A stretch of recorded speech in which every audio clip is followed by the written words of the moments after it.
Today we're going to be talking about how to handle failure as a man. At some point when you're doing anything that's worthwhile, you're going to fail at it in some way, shape, or form. It's going to happen. It's impossible for it to not happen because that is literally how you become good at anything. You fail. So you need to learn how to process that lest you be destroyed by it. All those efforts you put in will be worthless if you don't know how to process failure. And so, let's begin. Let's talk about people. Chuck Norris and Bruce Lee. These are incredibly well-known martial artists. Yet, you think they started off as the amazing savants that they are? You think they were the meme material that they are just starting out? No, of course not. You had to work and you had to fail a few times in order to get there. You don't think that Bruce Lee got berated a few times by his masters before he became the legend that he is? You don't think that Chuck Norris became the absolute god tier level meme material that he is without failing a few times? No. Everyone fails at martial arts at some point. You're going to have criticism by your master, your sensei, your whatever. All these different titles. Your Sifu. And eventually, if you continue to work hard at it, you might possibly become a legend. You look at the conversations about Bruce Lee. He's still talked about today, even though he's been dead for well over 40 years. You look at the conversations about Chuck Norris. The man is so strong that whenever he does a push-up, he doesn't really push himself up, he pushes the world down. On the set of Walker, Texas Ranger, one day he got bit by a highly venomous rattlesnake, and after 7 days writhing in pain, the snake died, and apparently that's actually a true story. I actually don't know if that one's true. I heard it is, but, I can believe it. I think he talks about that on the Alex Jones show.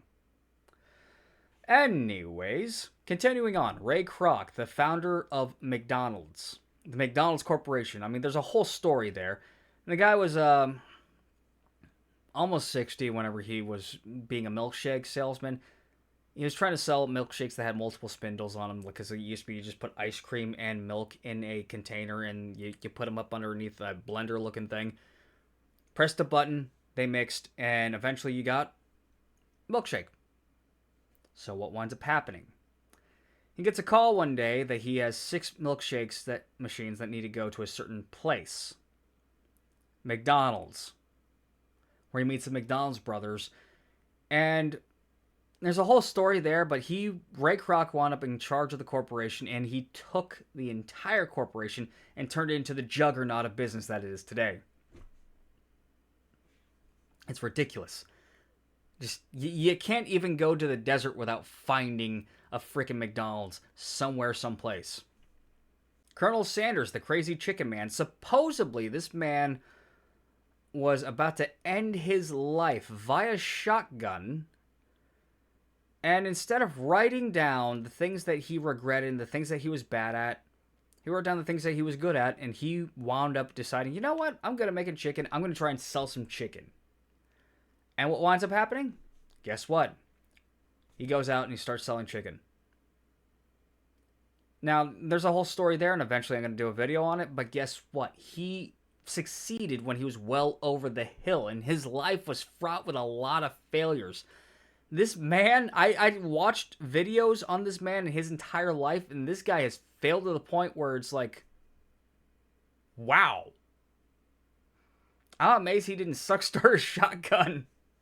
That's how much failure he's had in his life, but he found the thing that made him what he is, and even when he sold Kentucky Fried Chicken, he was still the face of the company.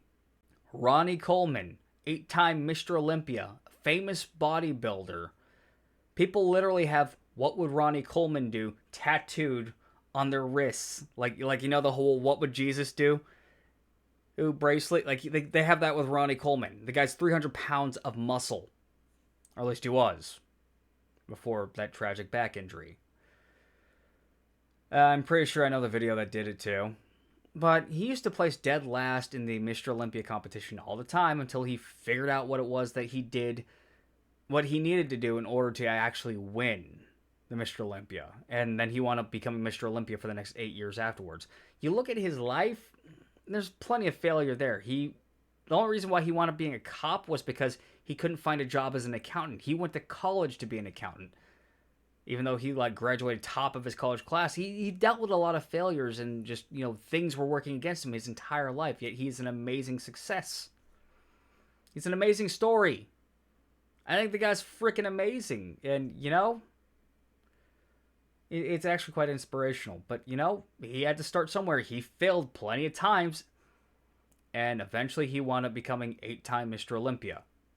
I've read the guy's autobiography. He's amazing.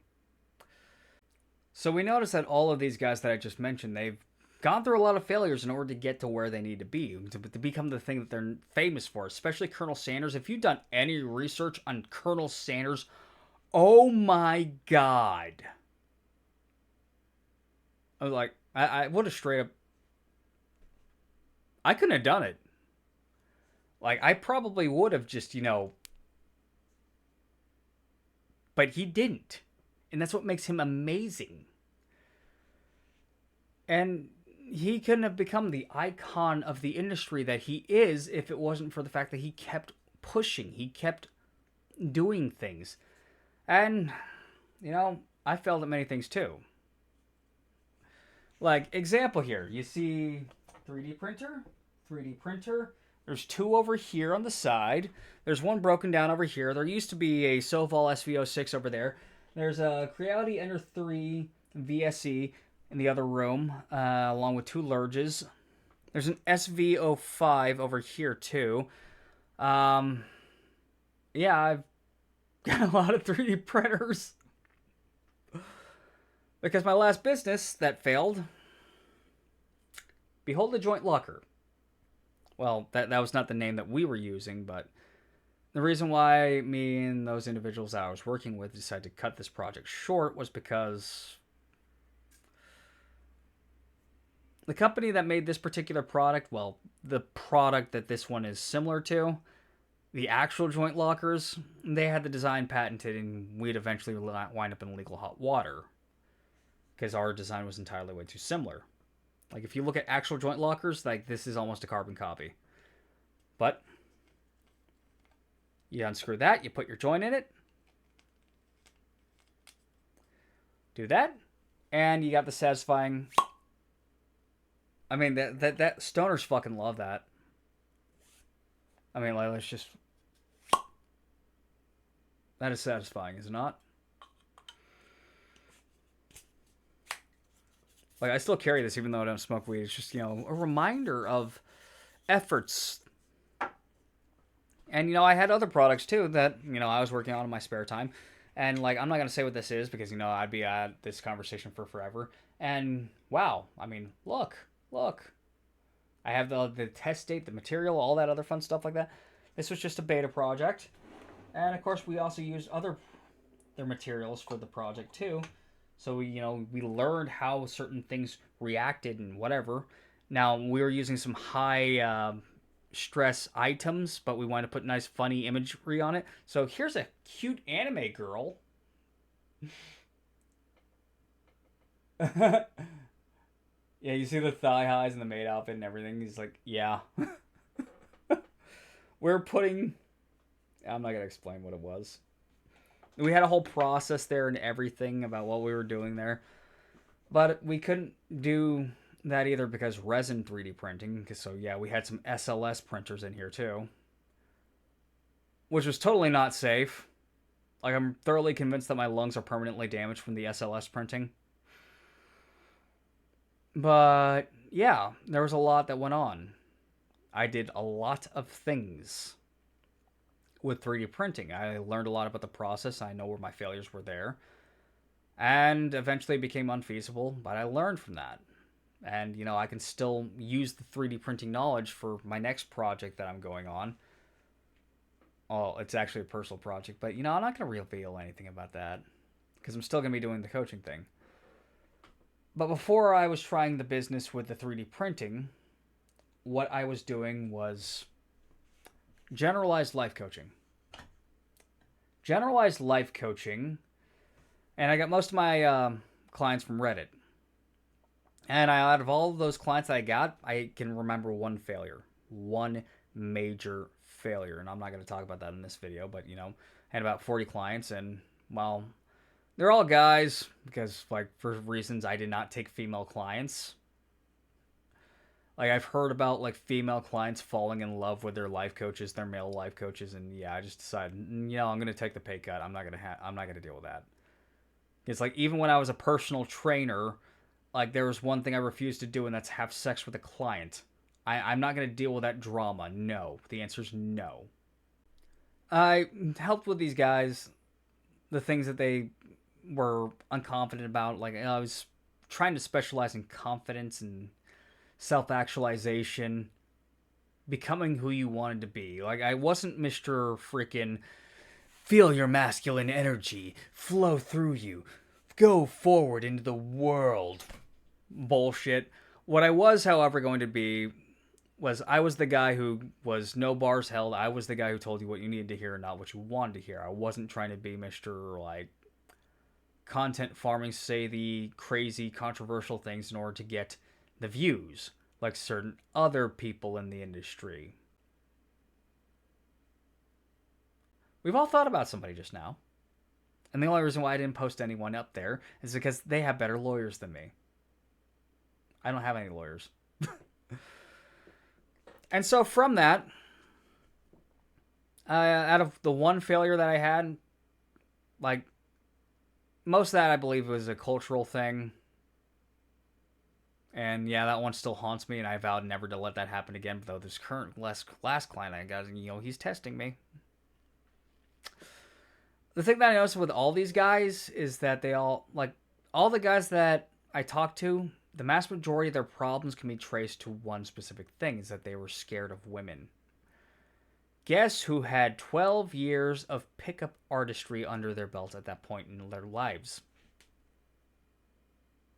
Respect the Cock. And anyone who knows where that's from is fucking awesome in my... Like, comment down below if you know where that's from.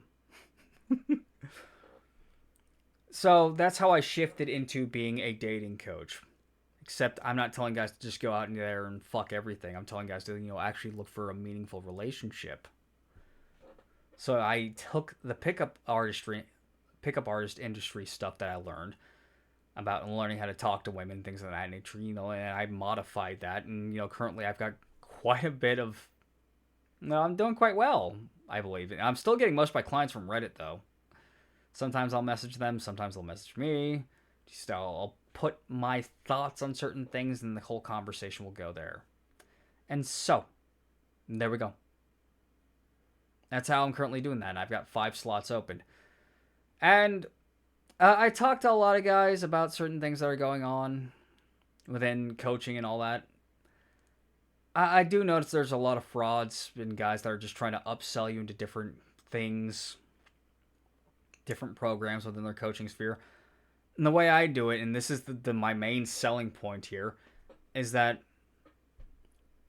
you either do a 3-month program or you do a 6-month program, and no matter what, after the 6 months, you're not going to need me. We're going to start with one thing, and we're going to continue on to the end, and you're probably not even going to need me after 4. And so far, I think I've done pretty good. I've already got 2 guys who no longer needed my help after 2 months, let alone the 6 months that they signed up for, and they thanked me, and that was the end of it. And, that's where 14 years of pickup artist industry bullshit has actually landed me. Like, I took a lot of what I learned from that, changed certain bits around to adapt to what my actual goal is, and I'm doing quite well, I think. In my opinion, I'm doing quite well for what I'm doing. I still, however, have some slots open. It's not paying all the bills. I am still working another job. I'm going to be honest about that. Unlike certain other coaches who talk about making millions upon millions of dollars, when really they're just liars. They're not making millions. Ugh. But there you go. You're going to have failures. Failure's going to happen. You need to take the pain from that, and you need to move on. You need to learn the lessons from the failure, how you failed, and you need to move forward, lest it will destroy you. And that's all, folks. Like, share, subscribe. If you just want to donate, there's a donate box below. That being said, we have 5 slots open. Also, the workshop that I'm planning in Kansas City, it's been moved to the end of July for, well, reasons that I'm not going to really go into today. Have a good one. That being said, next video is actually going to be on how I structure my coaching plans. Have a good one, guys. Respect the cock. I'm the king of my song. Contain the cunt. I've been free all along. I'm blowing my horn. Let the melody soar. Ain't no woman gonna rule me no more. She said, come on, baby, let me call the tune. But I'm syncopating solo under this crescent moon. Her hips start swaying, trying to steal my flow. But I'm a riffing too hard. I'm running this show. I tip my hat. I'm a gentleman, sure. But I'm the one who decides what my heart's gonna score. With a scat and a snap, I'm breaking away. I'm the cat with the jazz and I'm here to stay. Respect the cock. I'm the king of my song. Contain the cunt.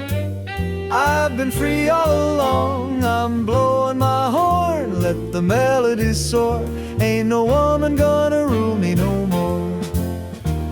Now don't get me wrong, I love their sweet style. The way they dance to my beat makes me smile. But I'm the drummer, the bassist, the lead. I'll give them my love, but not my whole creed. Respect the cock. I'm the king of my song. Contain the cunt. I've been free all along. I'm blowing my horn. Let the melody soar. Ain't no woman gonna rule me no more. So I'll keep on swinging with a grin ear to ear. My jazz is my freedom, I've got nothing to fear. I'm the man, I'm the myth, I'm the one who'll decide. I'll play my own tune on this wild ride.